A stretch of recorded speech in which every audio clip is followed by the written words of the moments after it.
Mesdames, Messieurs, bonjour, bienvenue au journal. Ce qu'il faut retenir de l'actualité, le premier salon de l'élevage du Burkina Sabel a été un véritable succès au vu du bilan dressé hier à la clôture. 6000 visiteurs, 600 contrats signés et cette première édition a été un véritable succès selon ses organisateurs. Le Mexique a un nouveau président, Andrés Manuel López Obrador, dit AMLO, est entré dans l'histoire en étant le premier président de gauche du pays. Il a placé son mandat sous le signe du renforcement des filets sociaux.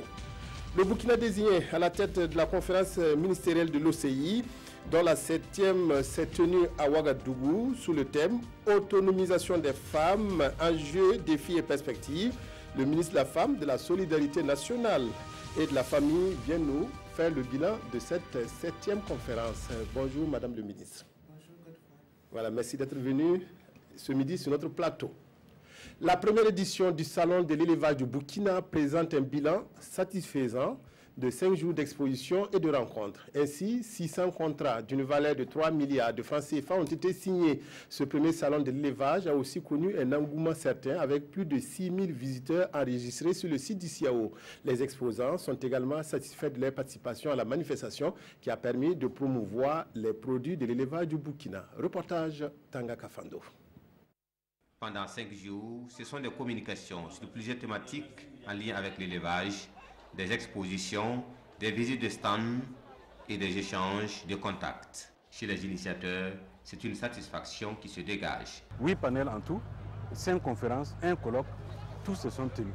Ensuite, pour l'engouement, le public qui est venu, tout diversement, des élèves. J'ai vu des élèves de toutes les écoles. Nous avons au départ estimé, disons, prévu 5000, le nombre d'entrées. Et déjà les 2 jours, nous étions à 6000. Et hier soir, nous étions à plus de 20 000. Et en termes de contrats, nous avons eu 685 contrats signés, fermement signés, dont nous avons des copies. Et de ces contrats, 3 milliards 208 millions ont été retenus. Vraiment, je suis un ministre totalement satisfait. Même satisfaction chez les exposants et les visiteurs. Pour une première édition, je dirais que sur une échelle de 0 à 10, moi je note ça sur 9,50 sur 10, c'est très bien. Et ce qui nous a beaucoup intéressé, c'est qu'on a vu qu'il y a beaucoup de structures étrangères même qui ont participé au salon. C'est très professionnel, il y a beaucoup d'exposants, c'est bien organisé. Et on voit qu'il y a une participation, on est là depuis le début, il y a une très bonne participation. Enfin, nous, on est tous très contents du salon. Vous avez vu vous-même, il y a une très grande affluence autour de ce fumoir et je crois que notre satisfaction, elle est justifiée. Rien n'est parfait, mais on souhaiterait avoir beaucoup plus de communication. Que les gens, que les acteurs soient informés beaucoup plus tôt afin de se préparer et faire face justement à ce genre d'événement. Pendant que le rideau tombe sur la première édition, la réflexion s'oriente déjà vers la deuxième édition en novembre 2020 avec des améliorations dans les domaines où des failles ont été constatées. La 7e conférence de l'Organisation de la coopération islamique OCI s'est tenue à Ouagadougou autour du thème « Autonomisation des femmes, enjeux, défis et perspectives ». Notre invité ce midi pour faire le bilan de cette rencontre est le ministre de la Femme, de la Solidarité nationale et de la famille. Bonjour Madame le ministre. Bonjour Monsieur Bazier. Alors, quelle pertinence pour ce thème qui a été débattu à Ouagadougou?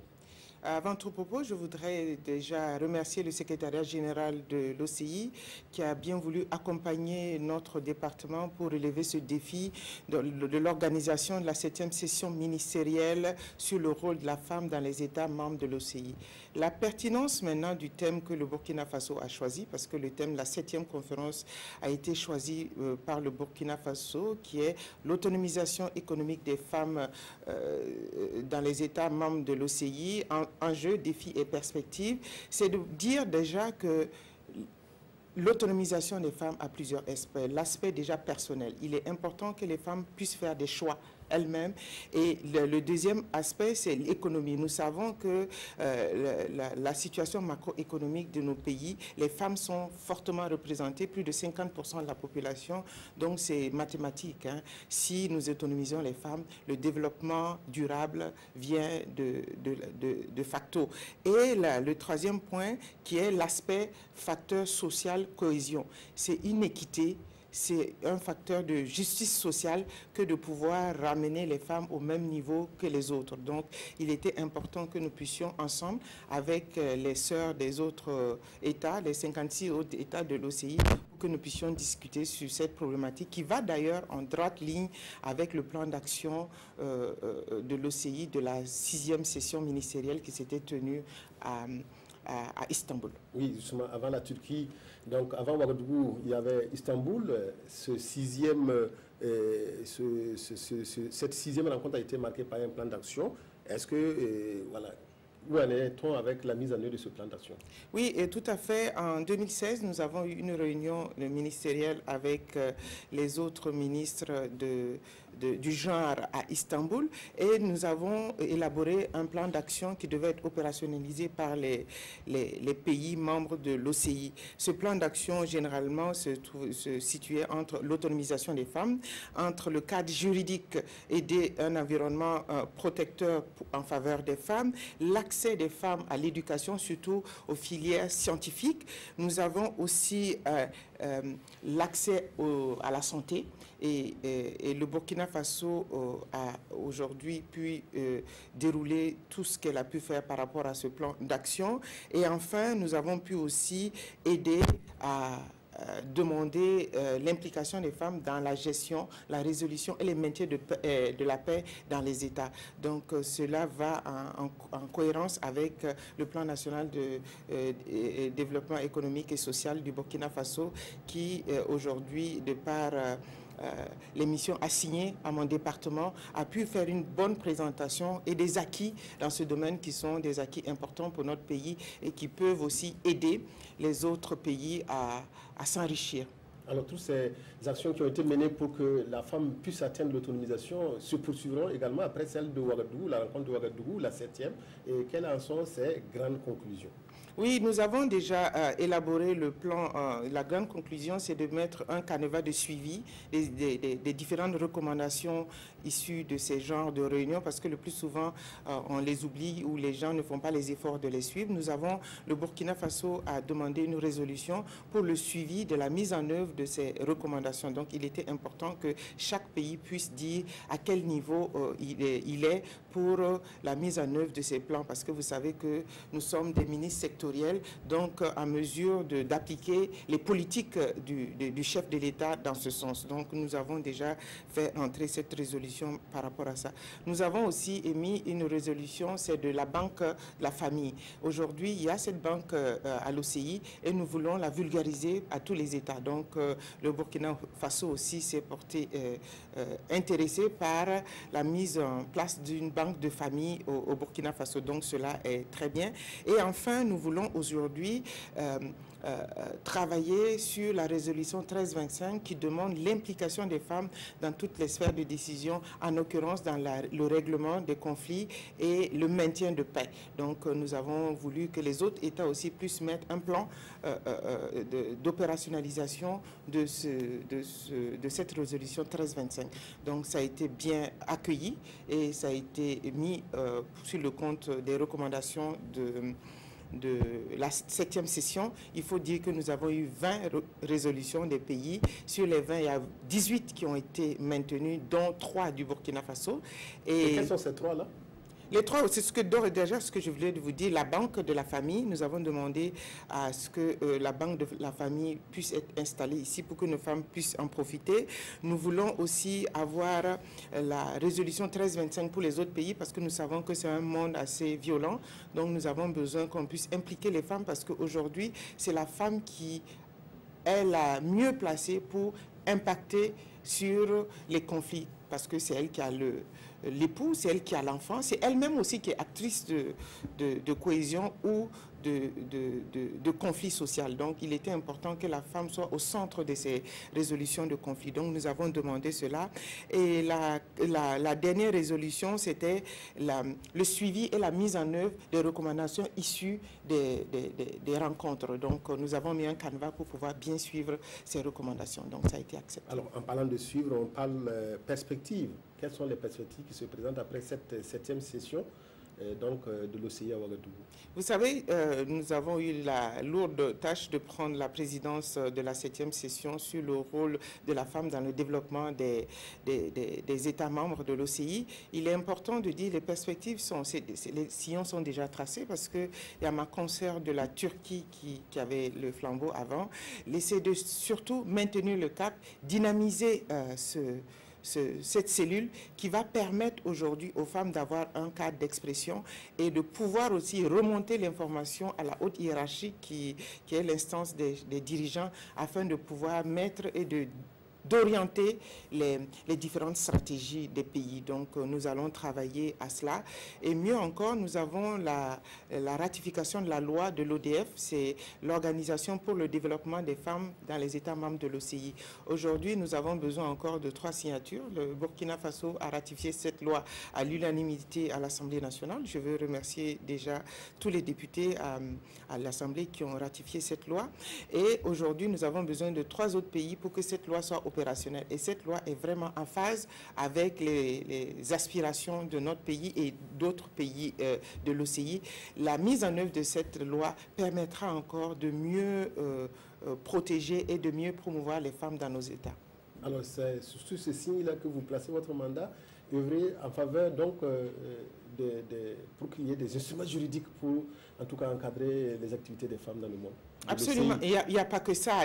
Vous savez que nous travaillons aussi avec un plan d'action que la conférence soumet à la présidente. Donc, nous allons travailler en relation avec le secrétariat général pour la mise en œuvre du plan d'action adopté à Ouagadougou, dont je parlais de la ratification, et aussi l'autonomisation des femmes et un cadre idéal pour l'épanouissement des femmes dans nos États, parce que nous savons pertinemment que l'autonomisation fait partie de l'instrument capital de nos États afin que la stabilité et la paix sociale reviennent dans nos États. Alors, Madame le ministre, votre ministère organise plusieurs manifestations. Quelle est celle qui vous tient le plus à cœur ces dernières heures?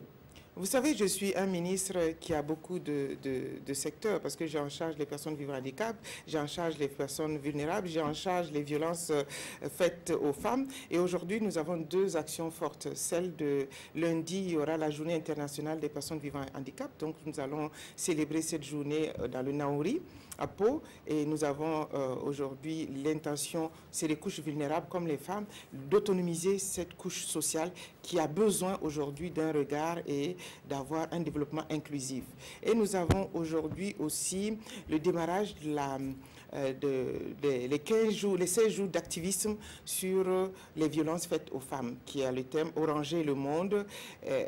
Écoutez-moi aussi. Oranger le monde, c'est seulement pour dire, c'est les 2 couleurs que nous avons. C'était le violet, maintenant c'est devenu orange. C'était de dire, c'est la couleur, l'aspiration à la paix. Les femmes disent, regardez, pacifiser le monde un peu plus et écouter les femmes. Il est important que les hommes sachent que tant que la femme ne sera pas en paix, tant que la femme ne va pas se sentir bien dans la tête et physiquement, vains seraient les efforts que tout le monde aurait déployés pour maintenir la paix. Donc nous avons besoin que sur ces 16 jours d'activisme qui ont commencé les 25 du mois de novembre, le 25 représente la journée internationale sur les violences faites aux femmes, et finit le 10 décembre qui est la journée de droit international de la femme déclarée aux Nations Unies. Donc c'est juste un clin d'œil au monde pour dire nous sommes là, nous existons, il faut faire avec nous. Merci beaucoup Marie-Laurence Ilboudoné-Marchal, ministre de la Femme, de la Solidarité nationale et de la Famille, qui était notre invité ce midi, qui est venu nous faire le bilan de la 7e conférence de l'OCI qui s'est tenue à Ouagadougou et qui avait pour thème autonomisation des femmes, enjeux, défis et perspectives. Restez avec nous pour la suite du journal. Merci, Godefroy Bazé.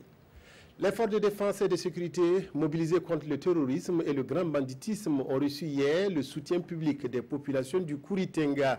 Une marche a été organisée à Koupela pour exprimer la solidarité et la détermination des populations à collaborer aux côtés des FDS pour vaincre les terroristes. Reportage Paul-David Bambara et Solange Guigma. 3 km à pied du rond-point Naba-Zanré au commissariat de Kouritenga pour traduire leur disponibilité à accompagner les forces de défense et de sécurité dans leur combat contre les forces du mal. Une manifestation qui se veut être le symbole de la volonté et de la détermination des populations de Kouritenga à stopper toutes les tentatives constituant des entraves au développement économique et social de notre pays. La situation de sécurité dans notre pays s'est considérablement dégradée depuis 2 ans et demi. Il s'agit sans doute d'une guerre injuste imposée à notre peuple engagé dans la lutte pour l'éradication de la pauvreté. Et à travers des attaques barbares et déshumanisantes. À cet égard, nous, population du Kouritenga, affirmons notre détermination à soutenir les vaillantes forces de défense et de sécurité dans leur mission patriotique de protection de l'intégrité du territoire sacré du Burkina Faso. C'est le message qui a été remis ce jour au commissaire de la province ainsi qu'une enveloppe de 3 500 000 francs CFA. C'est notre contribution, et notre manière de marquer notre solidarité et notre soutien indéfectible aux forces de soutien et de sécurité. Nous savons qu'ils abattent un gros travail, nous savons que les choses ne sont pas faciles. Et il faut dire également que nous saluons la mémoire de ceux qui sont tombés au champ de combat. Et il faut relever également que le Kouritenga a enregistré ses fils parmi en fait, ceux qui sont tombés sur les champs de bataille. Donc il est normal, en tant que Burkinabé et en tant que fils du Kouritenga, de sortir et puis de témoigner à notre manière notre soutien à ces forces de sécurité et de soutien. Tout en saluant l'initiative, Auguste Kinda a promis aux marcheurs de transmettre l'enveloppe acquis de droit. Les Journées nationales de la qualité, 28e édition, se sont achevées vendredi dernier à Ouagadougou. Organisées par l'ABEMAC et l'ABENORM, ces journées ont permis de mener plusieurs activités visant à l'amélioration de la qualité des produits et services des entreprises publiques et privées du Burkina. La cérémonie de clôture a été marquée par la remise de prix. Kosoun Koulibaly, Bouma Ernest Nebié. Les activités de la 20e édition des Journées nationales de la qualité se terminent par une soirée de récompense des entreprises publiques et privées qui s'illustrent par la qualité de leurs services et les produits qu'elles offrent au quotidien. Au total, une vingtaine de prix a été octroyé et c'est Simfaso qui obtient le prix d'excellence productivité membre. Ce prix vient marquer l'engagement déjà de la direction et du président du conseil d'administration de Simfaso en la personne de M. Inoussa Kanazoué qui s'est vraiment engagé dans un vaste chantier d'industrialisation du Burkina à travers la construction d'industries, d'usines, notamment dans le domaine de la cimenterie. Donc dès lors, il a été question d'implémenter, de produire du ciment de qualité et de proposer aussi de prendre en compte les attentes de notre population qui attend des produits de qualité, mais en même temps des produits à moindre coût. Cette année, les Journées nationales de la qualité sont conjointement organisées avec le prix burkinabé de la qualité qui est à sa 7e édition. Une 7e édition remportée par la Burkina pour avoir obtenu le prix d'excellence catégorie A. De manière générale, les objectifs visaient véritablement à sensibiliser et à engager l'ensemble des acteurs afin que la qualité, la productivité, l'innovation, la transformation, la performance de manière globale soient les choses les mieux partagées dans notre pays. Que les Burkinabés changent de façon de se comporter, adoptent cette culture qualité-là, que les entreprises également en fassent de même pour être plus performantes, pour être plus compétitives. Nous avons besoin de la qualité pour réussir nos actions, que ce soit dans le public et dans le privé. Nous donnerons donc plus de temps et plus de moyens à ce que les prochaines éditions soient donc des éditions de qualité à ce qu'on puisse toucher le maximum d'entreprises, à ce qu'on puisse, j'allais dire, embarquer suffisamment donc, de structures publiques et privées dans cette démarche qualité. La soirée de récompense est une occasion pour les organisateurs de faire le bilan des activités menées dans le cadre de ces journées. Des activités parmi lesquelles des panels, des conférences débats, des visites d'entreprise, des émissions télévisuelles et des séances de sensibilisation sur la qualité des produits et des services au Burkina. La Banque centrale des États de l'Afrique de l'Ouest, BCAO, a lancé à l'université Ouaga 1, professeur Joseph Kizerbo, l'opération inclusion financière. Il s'agit, à travers une communication, information et sensibilisation, d'amener les étudiants à s'intéresser aux services financiers. Ainsi, la rencontre qui a eu lieu à l'université a permis aux étudiants de poser toutes sortes de questions aux responsables de la BCAO. Moussa Ouedraogo, Pascal Kani. La Banque centrale des États de l'Afrique de l'Ouest à BCAO à l'université Ouaga 1, Joseph Kizerbo. La Banque centrale vient vers les étudiants pour les amener à s'intéresser dès l'université au service des institutions financières. La BCAO a fait le constat que la jeunesse, maillon fort du développement des États de l'Union, sont également les maillons faibles en termes de finances. Alors, la Banque a entrepris cette opération de charme pour promouvoir l'inclusion financière. Si nous voulons atteindre une inclusion financière, puisque l'objectif d'ici 5 ans, c'est d'atteindre au moins 75% de la population dans les circuits financiers. Donc il faut évidemment s'adresser aux jeunes. C'est pour ça que la Banque centrale est là ce matin pour sensibiliser donc, les jeunes, leur donner l'information pour que justement ils puissent aller vers les services financiers offerts par les institutions financières qui elles-mêmes sont là pour donner donc, des informations sur leurs produits, sur leurs services adaptés donc, à la jeunesse. Au cours de cet atelier à l'université, les étudiants auront droit à des communications sur l'accès des services financiers et l'entrepreneuriat des jeunes. Des institutions financières seront également sur place pour répondre aux préoccupations des jeunes en matière de financement. Le point des projets d'assistance alimentaire et nutritionnelle menés par l'ONG Action contre la faim a été fait cette semaine à Ouagadougou. Ces projets sont exécutés en période de soudure au profit des populations des régions du Sahel et de l'Est. Pamadrogo, Jean Zongo, Vincent Kendrebeo. 2018, une année où le Burkina a connu une crise alimentaire et nutritionnelle à la suite d'une campagne agricole très déficitaire. C'est ainsi que l'ONG Action contre la faim et ses partenaires, Oxfam notamment, initient des projets pour apporter une assistance aux populations vulnérables dans les régions de l'Est et du Sahel durement touchées. Globalement, il y a eu environ 954 000 personnes qui ont été ciblées, qui sont ciblées pour la réponse de soudure. Et sur ces 954 000, il y a environ 360 000 qui ont été touchés, qui ont eu des réponses soit en nature, soit en cash, en disposition de vivre, ou d'autres types de réponses qui ont touché des personnes directement. Une autre forme de réussite qu'on peut peut-être nuancer un peu plus tard, c'est la capacité de travailler ensemble des acteurs. Il faut savoir qu'une réponse au plan de soudure, c'est compliqué, c'est beaucoup d'acteurs puisque c'est beaucoup de secteurs.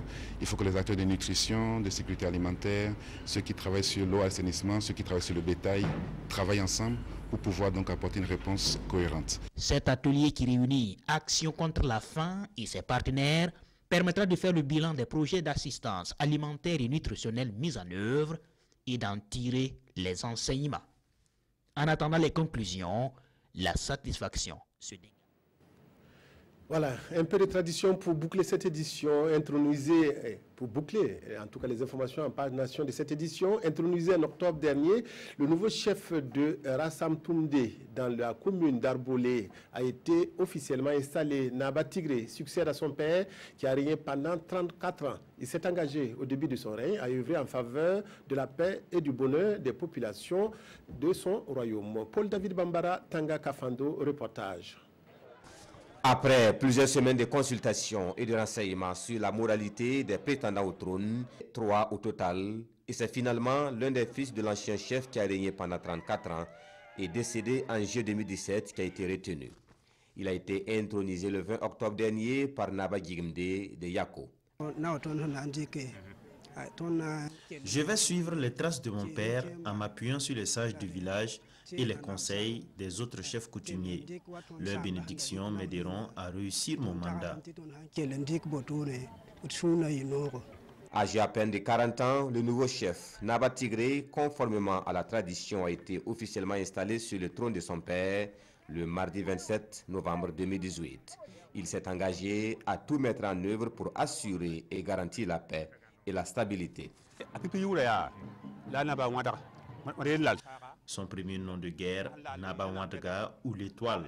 Deuxième nom, Naba Kwanga. Et enfin, le troisième nom de guerre, Naba Tigré, l'abondance au sein de la famille et les enfants s'en réjouissent.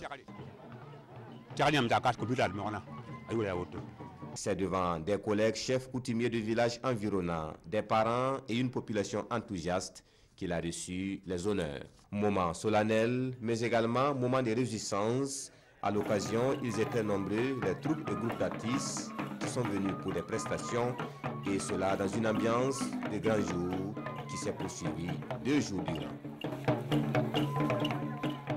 Au Mexique, un homme de gauche est arrivé au pouvoir pour la première fois dans l'histoire récente de ce pays. Andrés Manuel López Obrador, alias AMLO, a été officiellement investi hier pour un mandat de 6 ans. AMLO a fait de la lutte contre la corruption, le narcotrafiquant et l'assainissement des finances publiques son cheval de bataille. C'est un jour qui restera dans l'histoire du Mexique. Enrique Peña Nieto quitte le pouvoir et laisse la place à un nouveau président. Andrés Manuel López Obrador a prêté serment devant le Congrès mexicain. AMLO, comme le surnomment ses supporters, devient le premier président de gauche de l'histoire récente du Mexique. Pour ses opposants, il représente un risque de dérive autoritaire et le Venezuela de Maduro est dans tous les esprits. AMLO s'est engagé à lutter contre la corruption, augmenter le salaire minimum et lancer d'ambitieux programmes sociaux. Un discours qui suscite l'espoir parmi les Mexicains dont près de 50% vivent sous le seuil de pauvreté. Devant le vice-président américain Mike Pence et Ivanka Trump, López Obrador a tendu la main à ses riches voisins du Nord. Au président des États-Unis et au Premier ministre du Canada, je dis que j'aimerais aller de l'avant avec l'accord de libre-échange nord-américain et conclure un accord entre les entreprises et les gouvernements des 3 pays pour promouvoir le développement des pays d'Amérique centrale et aussi le nôtre. Et de cette façon affronter, non pas par des mesures coercitives, le phénomène migratoire. Iconoclaste, l'une de ses premières décisions a été d'abandonner l'actuelle résidence présidentielle. Dès samedi, elle a été ouverte au public. Un premier geste symbolique pour un président qui se veut proche du peuple. Après son investiture, López Obrador a rejoint son nouveau domicile au volant de sa vieille Volkswagen. Merci aux équipes techniques et rédactionnelles qui étaient cette semaine sur la brèche. Ainsi s'achève cette édition de 13h. Merci de votre aimable attention. Excellent après-midi en compagnie de la RTV.